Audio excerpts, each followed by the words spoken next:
The theory of evolution by natural selection was put forward in the 1850s independently by two men.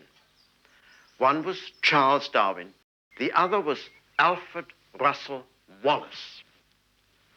Both men had some scientific background, of course, but at heart, both men were naturalists.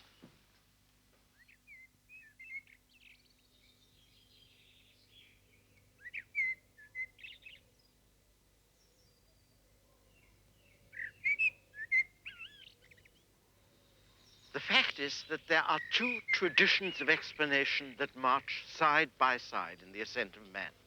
One is the analysis of the physical structure of the world.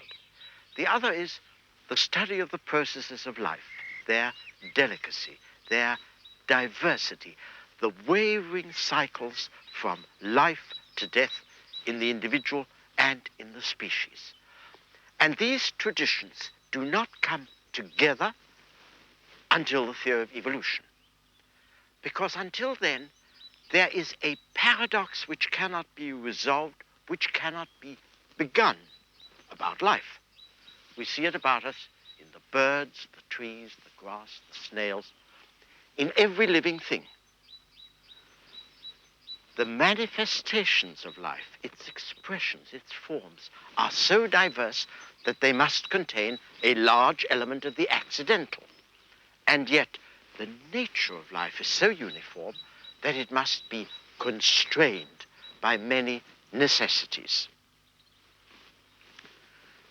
Because it cannot be an accident that the theory of evolution is conceived twice by two men living at the same time in the same culture, the culture of Queen Victoria in England. Charles Darwin was in his early 20s when the Admiralty was about to send out a survey ship to map the coast of South America called the Beagle, and he was offered the post of naturalist. The 5 years that he spent on the ship transformed him. He had been a sympathetic, subtle observer of birds, flowers, life in his own countryside. But South America exploded all that for him. He came home convinced that species are taken in different directions when they are isolated from one another. Species are not immutable. But when he came back, he could not think of any mechanism that drove them apart. That was in 1836. At that time, Wallace was a boy in his teens. He was born in 1823. That makes him 14 years younger than Darwin. Had my father been a moderately rich man, my whole life would have been differently shaped. And though I should, no doubt, have given some attention to science, it seems very unlikely that I should have ever undertaken a journey to the almost unknown forests of the Amazon in order to observe nature and make a living by collecting. So Wallace wrote about his early life when he had had to find a way to earn his own living in the English provinces. He took up the profession of land surveying, which did not require a university education. It was an open-air life, and Wallace became interested in plants and insects. When he was working at Leicester, he met a man with the same interests who was rather better educated.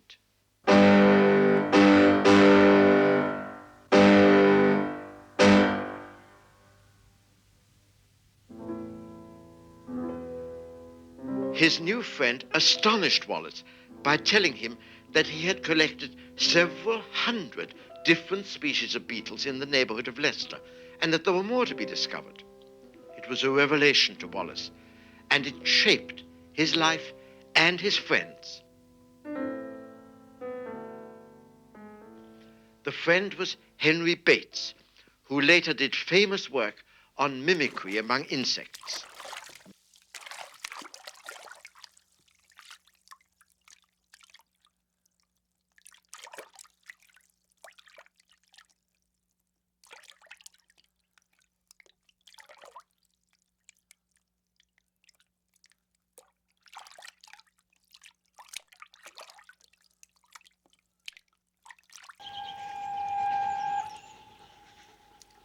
The Welsh countryside was a delight to the Sunday naturalist. Now Wallace observed and collected for himself, with a growing excitement in the variety of nature that affectionately remained in his memory all his life.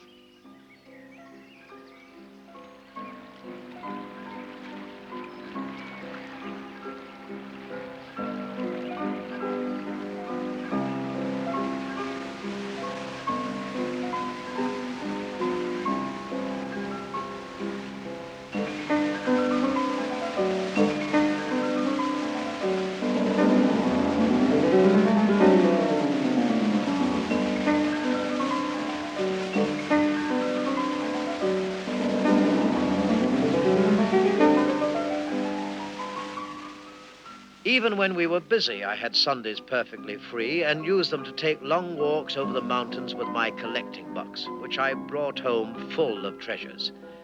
At such times, I experienced the joy which every discovery of a new form of life gives to the lover of nature, almost equal to those raptures which I afterwards felt at every capture of new butterflies on the Amazon.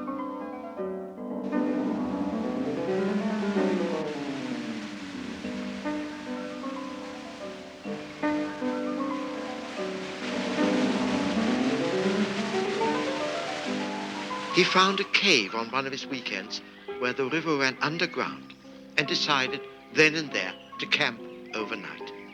It's as if unconsciously he was already preparing himself for life in the wild. I wanted for once to try sleeping out of doors with no shelter or bed but what nature provided. I think I had determined purposely to make no preparation, but to camp out just as if I had come accidentally to the place in an unknown country and had been compelled to sleep there. In fact, he hardly slept at all. When he was 25, Wallace decided to become a full-time naturalist. It's an odd Victorian profession. It meant that he would have to keep himself by collecting specimens in foreign parts to sell to museums and collectors in England, and Bates would come with him. So the two of them set off in 1848 with £100 between them. They sailed to South America and then 1,000 miles up the Amazon to the city of Manaus, where the Amazon is joined by the Rio Negro.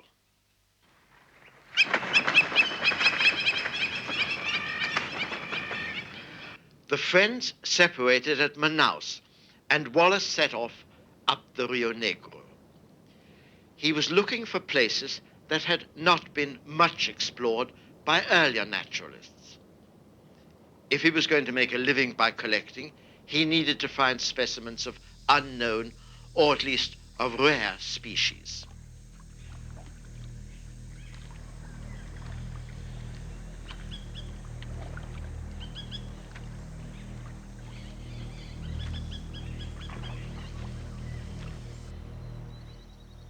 The river was swollen with rain, so that Wallace and his Indians were able to take the canoe right into the forest.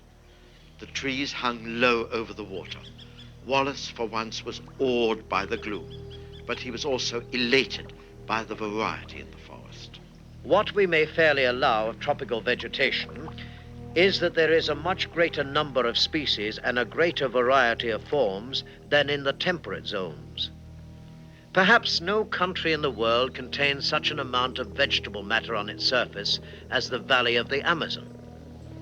Its entire extent, with the exception of some very small portions, is covered with one dense and lofty primeval forest, the most extensive and unbroken which exists upon the earth.